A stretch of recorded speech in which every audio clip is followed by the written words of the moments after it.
It was a big day at the Tennessee State Legislature. Dozens of freshman state lawmakers took their seats for the first time, and also there's a new Speaker of the House. News Channel 5's Kyle Oren joins us live now. Kyle, those aren't the only changes.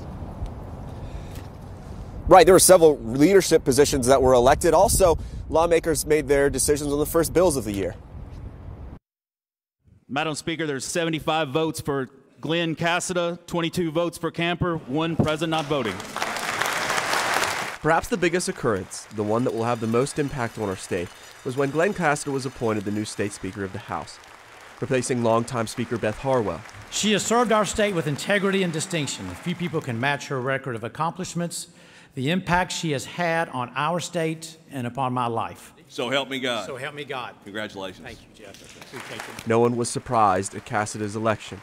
He was chosen by the Republican supermajority to fill the position weeks ago.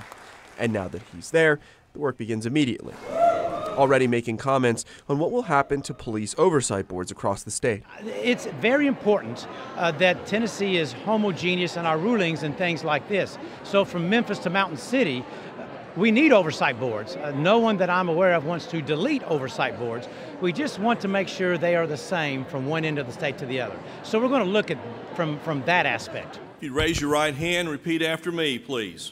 Cassida also welcomes in a number of state representatives who will begin their job for the first time this year. But what makes a successful state representative is someone who is successful in their life. And all 28 of these are successful in the classroom or in business or at home. All members, please sign both copies of the oath of office forms on your desk. He says this session will be held in the spirit of togetherness, both parties working together to better the lives of Tennesseans. But one other change is also notable today. Republican caucus meetings will now default to being held in private, no media unless otherwise stated. Though a spokesperson for the caucus says any business discussed behind closed doors will be addressed out in the open. And I was also told recently that it was only in the past few years that media were allowed into those meetings in the first place. Reporting live in Nashville, Kyle Rand, News Channel 5. Kyle, thank you. The Kentucky Legislature also opened its session this morning. Lawmakers will meet for a week, then they come back in February to consider legislation.